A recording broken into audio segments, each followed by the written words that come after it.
YouTube page during the recording of this meeting are not monitored by the council. Right, apologies for absence. I've not received any, Chairman. Well, I think we're going to get one now. Malcolm. Yeah, thanks, Chairman. Councillor Morris sends apologies. Unfortunately, he's had some medical treatment. Thank you very much. Declarations of interest. I've got no declarations of interest. Minutes of the meeting held on the 10th of June on pages 5 to 12 of the agenda. All those in, well, I'll ask first of all, who can vote tonight? Councillor Buckley. In favour. Me, in favour. I can't ask you, Councillor Blake. So let's, the others, abstentions, I'm assuming. Getting nods of approval. Okay, thanks for that. That was the easy bit. Can I say before we go on to the provision of free car parking, which is item 4 on the agenda, can I just welcome Councillor Blake to the meeting, not as a member tonight, but to watching on us, so he can comment if he wishes on any items on the agenda. And can I just say this to Councillor Blake? In my time as chairman and previously in other roles, I valued his assistance and his support for the way he helped me a great deal over the last year, because I was new to this. He had a lot of experience and I did value his help. So thank you, Councillor Blake. Right, provision of free car parking. The report is there. It is quite clear. I'll ask Mr. Brace to come in shortly, but mention has been made of the problems of possible commuter car parking. So I would like to add or amend the recommendation slightly with the approval of the committee, and Mr. Brace will explain why I've discussed it with him. It's adding on in effect. However, should monitoring show heavy use by commuters, authority be given to the Assistant Director of Public Spaces in consultation with the Chairman of Neighbourhood and Public Spaces to introduce a charge of 20p between the hours of 12 noon and 12:30 p.m. This is to stop, if, as Boris has now announced, telling people to go back to work, we are concerned that commuters may take the opportunity of just using the free parking, which isn't the aim. The aim is to try and help this high street. So that's the possibility. I should add that this week, the new machines, which Councillor Buckley and Councillor Blake will remember we approved last year from the money from SEP, they are due to go in this week. But I'll call Mr. Brace in now to explain what we can do. I think it will be useful. We're trying to basically to help everybody. Can I just first of all thank Councillor Buckley, because he did come to me first of all, and to the leader to discuss the possibility of sorting out the car parking. He said till September. We were anxious to try and make sure the high street doesn't die, and we hope this would help it here and Billericay. Unfortunately, in Basildon, we don't control the car parks. If we did, I believe we'll be doing exactly the same thing there as well. Mr. Brace. Thank you, Councillor. Can everyone hear me? Because my internet connection is very poor. Is that because of the background? Could be. Yeah, so explain some of the approach to this is what we are trying to do is encourage, as Councillor Harrison said, to get people back to the high street. We have already allocated some in the budget that we knew we would probably lose income. And as we have noted, as I'm sure councillors have that have been to Billericay and Wickford, there is a far reduced amount of cars in those car parks currently. So to provide free parking up until Christmas, we would normally provide a week or 2 weeks at Christmas. And of course, normally on Saturdays. The additional cost on what we're expecting not to be taking in that period is 100,000. Now we will be looking to claim some of our lost income back from the government's income support scheme as soon as we understand what that is. But to protect against commuters parking if there is a large rush back to London or to other parts on the train line, then we, as we do at Lake Meadows currently, there is a charge for the middle of the day, which effectively stops people parking all day. So it's a measure now to ensure that doesn't damage the high street at lunchtime for those that must go there for whatever reason between 12 and 12:30. We're suggesting a charge of around 20p, so that it is a nominal fee. So for those staff that can't get public transport to the high street, that are using the car park to park, then at least it's only a 20 pence all-day charge for those working in the high street. So that's our thinking. Quite happy to take any questions regarding that. Thank you, Mr. Brace. Can I just add that we are asking SEP, who will monitor the car park in the terms of numbers. If Mr. Brace would like to explain that part of it, I think you missed that bit out, Paul. Sorry, beg your pardon. It's been a long day. So what we will be doing is SEP officers and our own officers, where we can, will be doing number checks in the car park to ensure that we have plenty of space available. SEP's normal procedure will be to take 10 registrations in the morning and then check to see if there are 10 registrations there in the same time in the afternoon. They'll be doing that for us during this period. We're not sure whether the take up will be any more than maybe 40 or 50% of normal car parking. We are in the unknown. So I just want to protect against us having a car park full of commuters and we're unable to support the high street in Wickford and Billericay, which would be a concern. So we will be monitoring it. I will be updating members if they care to have that information on a monthly basis. But if we get close to that, then I will need to make a quick decision to cease that, which we would do with a good couple of weeks' notice that we can do that. We're not going to do it just to get some ticket money in. That's not what we would want to be doing. It's about giving fair warning to people that we're having to do it to release spaces for the high street. Thank you, Mr. Brace. Members. Councillor Buckley, I see him first. Thank you, Chairman. I'm grateful both to the leader and yourself for bringing this forward promptly, as you rightly said. I did write to the leader and point out that with the changes to the market, social distancing and so on, reimposing the charges was likely to have a negative effect on Wickford in particular, and one would assume Billericay would suffer the same consequences. I'm completely in agreement with Mr. Brace's suggestions, and we did address it slightly differently when we first introduced free weekend parking at Billericay, where Saturday commuting was perceived to be a problem, by imposing a charge prior to 9 o'clock.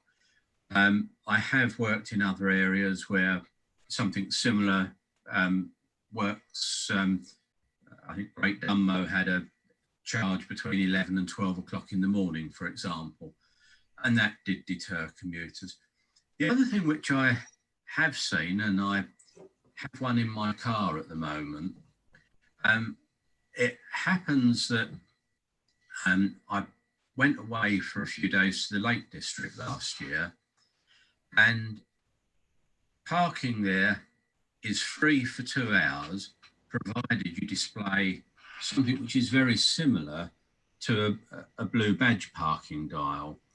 And they were issued free of charge out of almost a machine, I suppose, done by the parish council, but they were sponsored. And I wonder if that's something perhaps could be looked at for the future. I'll gladly pass this one on to Mr. Brace when I get a chance to come somewhere near the offices. But I actually thought it was quite a good idea. You display it in the screen. It might say sponsored by the Chamber of Trade or something like that, or by a business. But you put the time in when you go there, and as long as it's under 2 hours, you don't get a ticket. So that's perhaps another alternative way of eliminating the commuter, because if you're out of 2 hours, you're ticketed. But all in all, let's just go ahead and do it. Thank you, Councillor Buckley. Yeah, I'm open to the way we change things if we have to change things. I think that's the way forward, and I think we've been very good on this committee in talking things over, and I hope that will continue. Because it might well be this 12 noon to 12:30 for 20p may have to apply on a Saturday, for instance, sometimes, because as we know, those in Wickford, that car park on a Saturday fills up, and we assume that it's to save the £5.75 charge at the station car park for people travelling to football matches or wherever. But that's in the future, and I think that's something to be looked at sometime as well. Councillor Hollyman. Yep, thanks, Chair. Yeah, I just wanted to really ask a general question about that thorny old issue when anything like this comes up, which is the enforcement side of it. Because the cost of these things, as we know, if you look at 20 pence, you think, well, you know, is anybody going to be stupid enough not to pay 20p if that's what the extra charge is? But some will, and they will do it more if they are under the impression that there is no enforcement. And I can only speak for the Wickford side of it. The enforcement there does tend to be a little bit wispy at times. So I mean, how are we going to address that issue? Thank you, Councillor Holloman.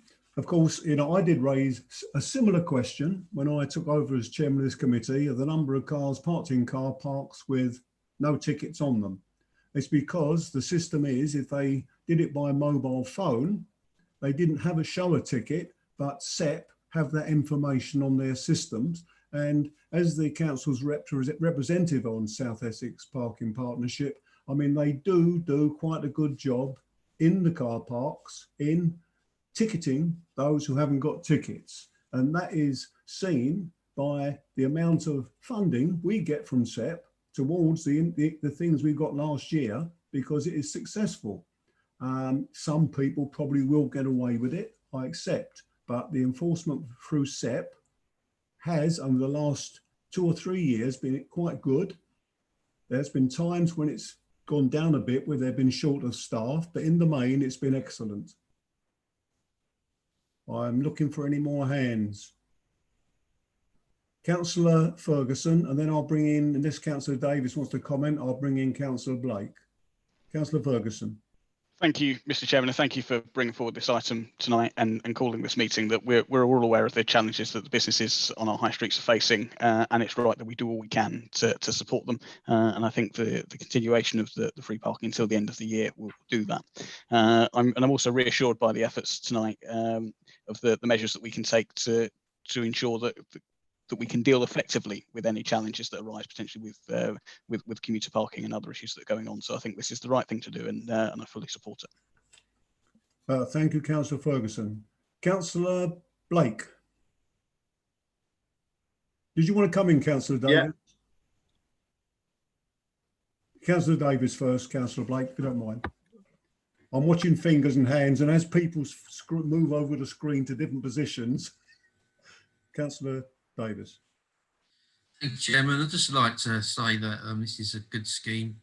You know, with the virus upon us, so it's really important that we get the businesses and shops moving again. And this is a good scheme in order to get those car parks full and get trade back into the community, into the high street, which is desperately needed. And it's not just Billericay and Wickford residents that use Billericay and Townsend, Billericay and Wickford town centres.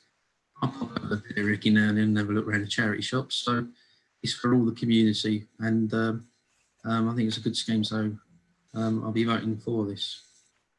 Thank you, Councillor Davis. Councillor Blake. Thank you, Chairman. And I say thank you for your kind words at the beginning of the meeting.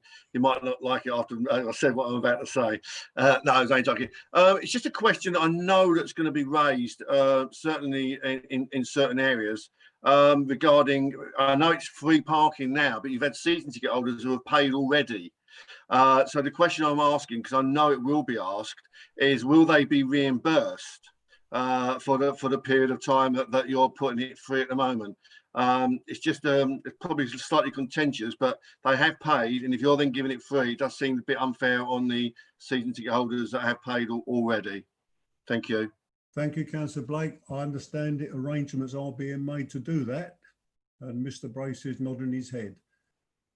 Okay, unless anybody else wants to come in, can we, the recommendation then is to allow free parking and the suspension of pay and display and season ticket charges in all council owned and operated car parks until the 1st of January 2021 in order to support the council's Shop Local, Shop Safe campaign. However, should monitoring show heavy use by commuters, authority be given to the Assistant Director of Public Spaces in consultation with the Chairman of Neighbourhood and Public Spaces Committee to introduce a charge of 20p between the hours of 12 noon and 12:30 p.m.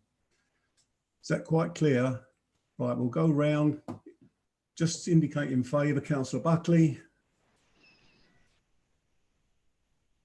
You're muted. I thought I unmuted, but I'm in favour. Councillor Hollyman. 4. Councillor Ferguson. In favour. Councillor Davis. In favour. And myself in favour. That's unanimous. Thank you very much indeed. If we move now on, there's a supplementary agenda issued for the item on, well, I'll find it myself in a moment, operational deployment of aerial drones for planning enforcement. And there's 2 recommendations on that. I'll ask Christine Lyons, the head of planning, to introduce this. I think it's quite clear what we want to do. Christine. Owing to COVID and the situation we are in the moment where we've got social distancing, we haven't been able to carry out a number of, well, very few enforcement site visits, especially in the green belt. And we've been looking at ways of resolving this. And the best way of resolving it in the short term is to look at the use of drones, especially in the green belt areas, to protect our officers and also to protect residents, because obviously we've got to send people out there and one way in, one way out. So we are looking at changing our policy that we've already got to just basically to allow us to use drones for investigation of alleged breach of planning control. What it will mean is an amendment to the regulatory enforcement policy to enable the temporary use of drones, and also to look at a period of 6 months to enable us to assess their effectiveness, and also to give a consideration for a formal change to the corporate policy, and also to include some public consultation. We've been through the required data protection impact assessment. That's been already done, and also we have updated the policy that allows us to do this. We are not looking at buying any drones at the moment. We'd be looking at using Thurrock Council's drones for deployment, and using their trained their pilots. I'm quite surprised at that. They're trained pilots for that purpose as well. So that's where we are. So basically, the recommendation is that the fact that the council approves the amendment to the enforcement policy, and also then that you require us to return back to you in 6 months' time with the outputs of our work, and then also to look at whether we change the corporate policy in line with that and a consultation. Thank you very much. Any questions? Thank you, Christine. I think this is an important thing we need to do. We're all aware of various areas where it's been difficult to get in to look at any enforcement actions required. So this will give us an additional way of doing it, and I think it's tremendously important. And I thank the officers and Thurrock Council also for cooperating with us to allow us to use their drones. I'll bring in first the members of the committee. Councillor Hollyman had his hand up first. Yeah, thank you, Chair. Just a general question of clarification, really. This is only my second meeting on this committee, so I'm still going to be learning a little bit of the ropes. But as this appears to be mainly to do with planning, why doesn't this go before the planning committee instead of us? Because the Constitution says it comes under this committee. Am I correct? If I'm wrong? Yeah, that's right, Councillor. Planning as operational planning, let's say, operational planning goes to the planning committee. Strategic planning comes to this committee. And this is more of a And that is why we've got an enforcement subcommittee as well. So we look at enforcement across the various areas of the council. Councillor Buckley. Thank you, Chairman. I'm completely behind this initiative, although I was surprised it actually needed to come to us, because we've used in the past other means of surveillance, such as cameras on poles, is my simple way of describing it. Officers in the past, one of our former enforcement officers used to regularly fly over the greenbelt in a private plane, taking photos out of the window. So I was a little bit surprised that we actually needed to formally agree this. I'm totally behind it, but my reservation about the use of a drone, I have little knowledge of them. I've seen a drone, and that's about as far as it goes. I liken them to model aircraft.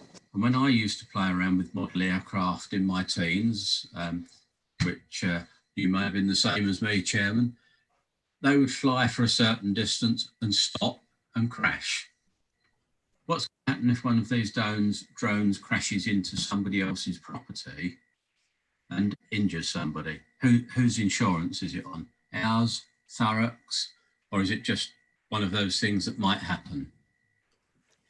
Do you want me to ask that question, Councillor Harrison? Yes, if you could, Christine. I mean, obviously, the reason we're using drones in this instance, and there's difference to the, and we still do fly the borough on a regular occurrence to keep a check on the greenbelt. This actually starts to actually home in on individual properties. So we actually are looking at a different issue here, and we'll be using this information to commence the first stages of planning enforcement if we do find a breach. So actually, we are looking at personal, almost like personal properties here. So that's why we've had to amend the policy. The policy already allows us to use CCTV and another means of surveillance, but doesn't include drones. Why the amendment is it? The reason why we're using Thurrock is Thurrock's drone pilots are all trained to CAA requirements, and they are all insured to the relevant requirements as well. So we will be we'll be commissioning them to fly on our behalf. So we'll be relying on all their insurance and also their trained pilots for that purpose. And it would be taken the fact that the drones will be properly charged, and they will be and they can only the license that the Thurrock pilots have got at the moment is a 500-meter license, so they have to be within 500 meters of the drone anyway. So it's not as if the drone's going to be flying off across the borough. They've got to be in close contact with the drone at all times. They're looking to increase that to 1,000 meters, and that will require that actually you have to have somebody within 500 meters anyway. So it's not, when you see drones flying all over the place, they aren't actually just flying just generally without any control. So yeah, there is a chance they can fall out of the sky. But obviously we will, they are insured by Thurrock. If we decide ourselves to deploy them ourselves in the future, then obviously we'll be looking at the requisite insurance to ensure that doesn't, to placate anything that happens. If it does happen, we are fully insured for that purpose. Thank you, Christine. Right, anybody else? Councillor Blake had his hand up. You didn't? I thought you did. Perhaps he would, oh yeah, he's scratching his head. Councillor Holliman. Yeah, thank you, Chairman. I've got a couple of very small ones, really, but they're sort of, if I do the whole lot, then perhaps you can just answer them in one go. The first one is to do with the GDPR, and the drones at that sort of height are obviously going to be covering quite a bit of area underneath them. And if they decide to swoop in a little bit closer, they may very well get some sightings of things like bedroom windows and other things. So I'm wondering, where we stand on GDPR. I note that the data storage from these devices is downloaded to an SD card and then is transferred to presumably to us from the operators. Can I just find out what happens to that data on that SD card? Because obviously that's there until it's destroyed or written over. but it is data handling, which is connected to the GDPR side of it.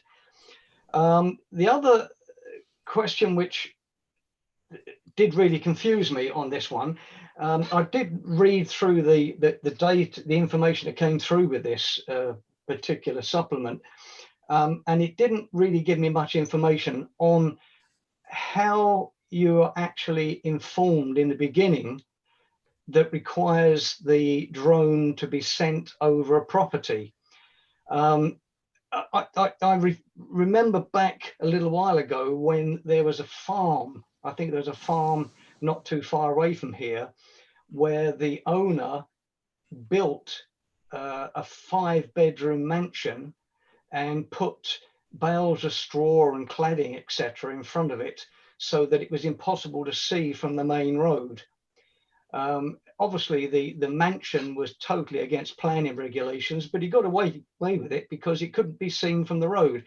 Now, there's going to be, because we're going down this route of using drones, I'm assuming that on the evidence from Thurrock, there is evidence to suggest that there's a need for this, in which case, is this purely and simply down to neighbours telling on other neighbours?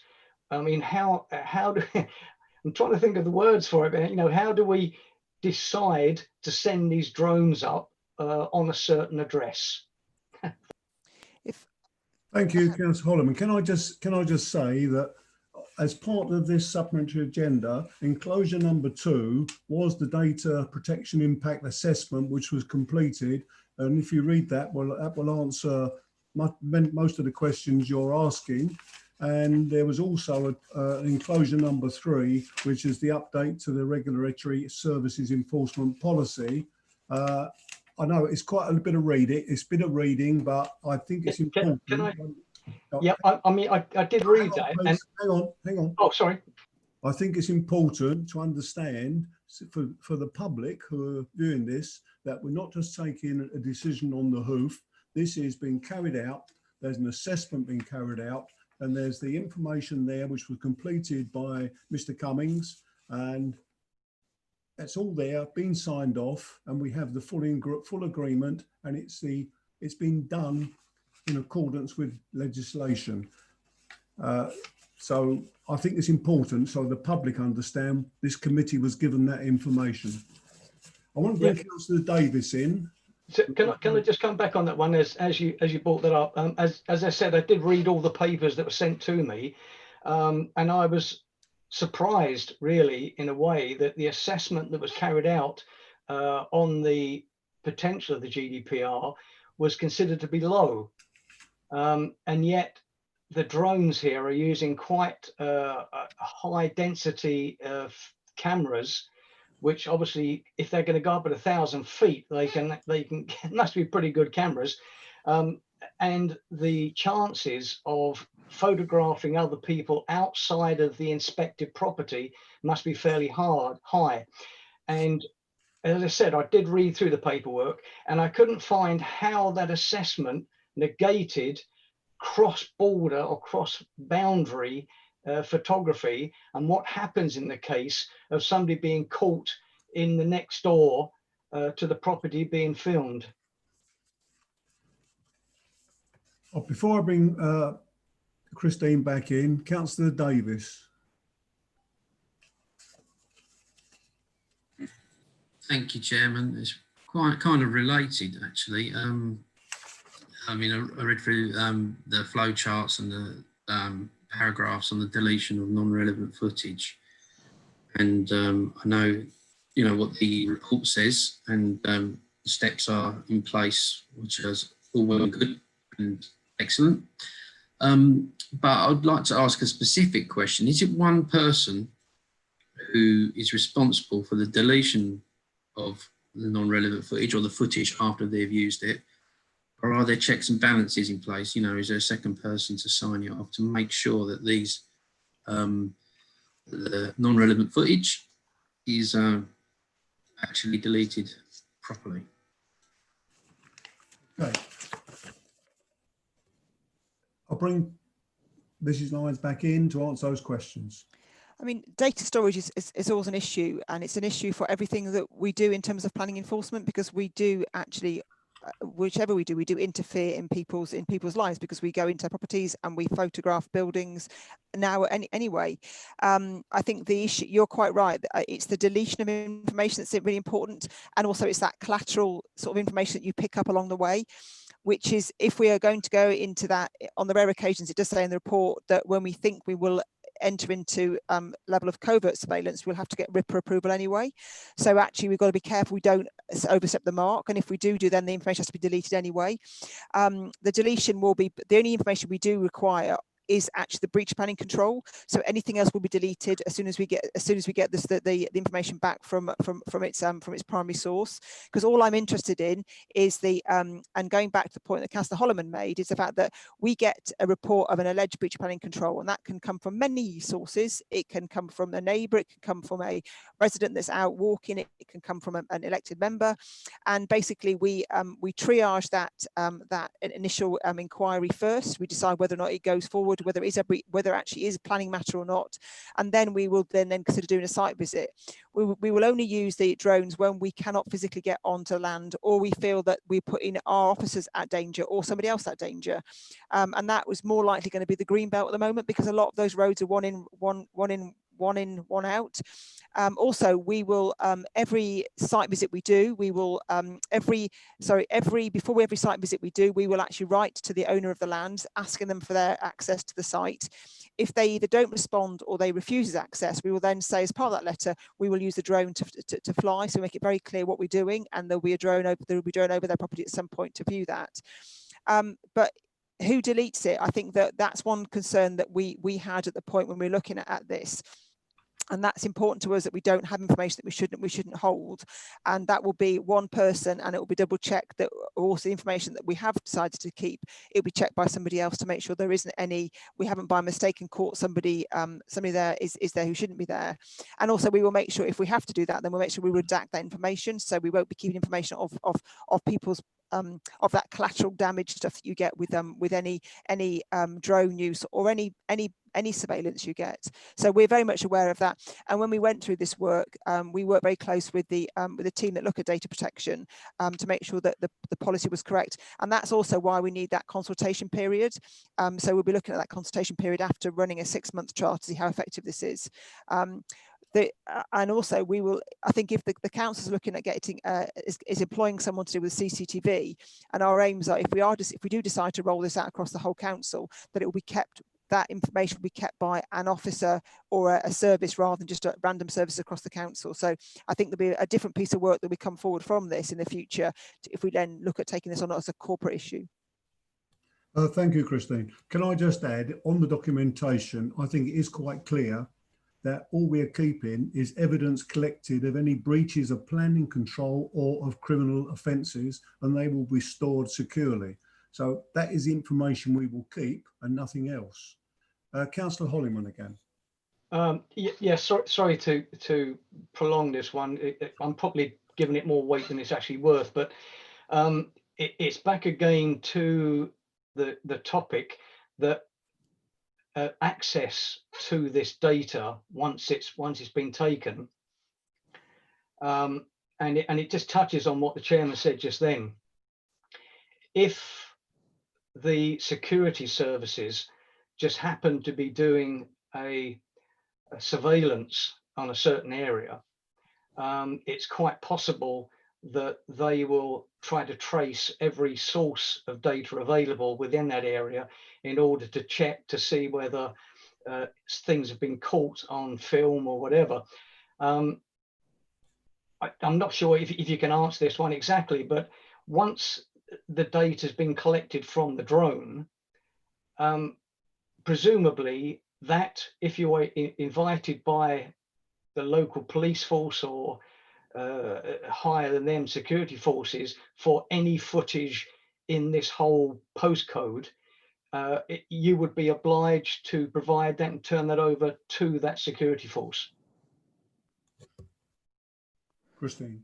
There is a data. At the moment, we data share with the police, and I mean, in my previous authority, we data share with the security services as well on a frequent basis. So I don't think that, and you are responsible to do that. But the point is with this, that we will be deleting from the records and it will be deleted, permanently deleted, anything that we don't actually need. So all that will be kept on our records will be that information, i.e. it will be Mr. Smith's rear garden with the house that he built without planning permission, and that's the only information we'll keep.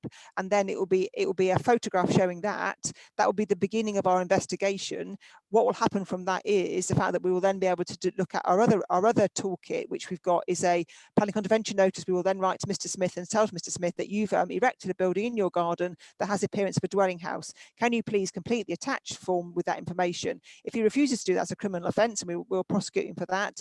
We'll then look at planning enforcement action. So it all snowballs from this start of the investigation, and it's just the fact that we are unable at the moment to go and do any of the commencement of investigations, and that's what we need to start doing is to start moving the development in the Greenbelt. Otherwise, people will start building again house in the Greenbelt that we can't actually take action against.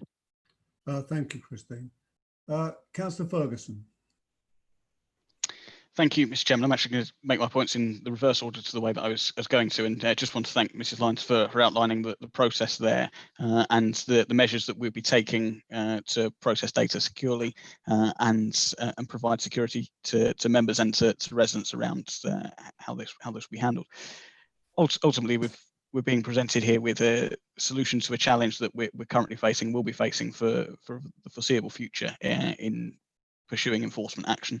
And I'm reassured by the research that's gone in by officers and the report that's been presented to us tonight and the information we've had in advance of the meeting. But then also the fact that we're looking at this for a trial period and then having in the review period after that, I think that should give us all comfort that this is the right decision to take now. And then if it's something that's successful and that we want to pursue further, the appropriate controls are there for that to happen. So I'll be supporting this tonight, Mr. Chairman. Thank you, Councillor Ferguson. Councillor Blake. Yeah, just on one point that Christine mentioned, you said about if you'd write to the people and if it wasn't satisfactory, you'd inform them that we're going to send a drone over. Is that out of courtesy, or do we have to do that? Because as far as I'm concerned, they could then go around and hide whatever they think you're going to fly over. Someone shouldn't be living in a particular dwelling, or there's other explanation. But what they could do, knowing that that's going to happen, they could remove it from the actual property. What I'm saying is, do we have to tell them that we are going to send a drone over, or can we actually just do it? We have to note, there's quite a few authorities do this different ways. We can write to people and tell them what we're going to be doing, or we can actually put it on our website 24 hours before we decide to do it. So it depends on the severity of what's going on. So if something can be moved quite quickly, then I'd say we would look at each individual matter. We'd have to notify of the intention to do it, and that's a requirement of the legislation to do that. But it's whether we do it via a note on the some authorities, I think Epping just use an update on their website to tell people that they're flying in a certain area. We can decide that we write a letter that says basically we'll either do a site visit or we will use other methods of surveillance, which may include a drone. And that, I think that's where we are still in decisions of in some cases what we do and how we treat those. I think will be on a case-by-case basis. If it's someone in the middle of a built-up area, we might use drone as a last resort, really, because again we go into the case Councillor Holloman had with regard to that collateral damage and who do we include in that drone flight. Thank you. Can I just say, I think the message coming out tonight from this meeting to the public is, if there's some planning taking place without the necessary authority, this council intends to use drones to establish facts so that we can enforce. That's quite clear. Other local authorities are already doing it. We're not doing anything new. We can learn from other authorities. And also it's beneficial that in this 6 months trial, we're using the expertise of Thurrock as well to start the ball rolling. Councillor Buckley, and then I want to move on then to the recommendations. Yeah, thank you, Chairman. And just taking up the point about notifying people, I think I'm totally aligned aligned with Councillor Blake's comment that if we write to somebody and say we are going to fly a drone over, then they're going to remedy or hide whatever the issue is. I would strongly recommend that we make it a policy that we put something up on the website to cover us in the same way that I think it was Epping that mentioned. If we do that, most of those people that are breaking planning regulations are not likely to look at the website just to see whether there's going to be a drone flying over their house. I don't check it to see if you're going to fly one over my house. I doubt that you do, the Chairman. Yeah, I totally agree with you, Councillor Buckley. I wouldn't send letters out to individuals. It might well be done on the same way as some public notices do occur on page 33 of the Echo in small print on the bottom of page 33 and a half-inch public notice. I think that covers the legislation as well. Right, the recommendations. That the committee approves the amendment to the regulatory enforcement policy to enable the temporary use of drones to assist with the investigation of alleged breaches in planning control for the reasons and on the basis as set out in the report. 2, that the temporary use of aerial drones be for a 6-month period to enable effectiveness to be assessed and detailed consideration given to a permanent corporate policy, including public consultation. We need to vote on that. I'll go around the same order. Councillor Buckley. In favour, Chairman. Thank you. Councillor Hollyman. For. Councillor Ferguson. In favour. Councillor Davis. For. And myself in favour. That's unanimous. Thank you very much. That's all we have to deal with tonight. But thank you for a very good meeting. Much appreciated. Have a good evening. And I hope I'll see you again, Councillor Blake.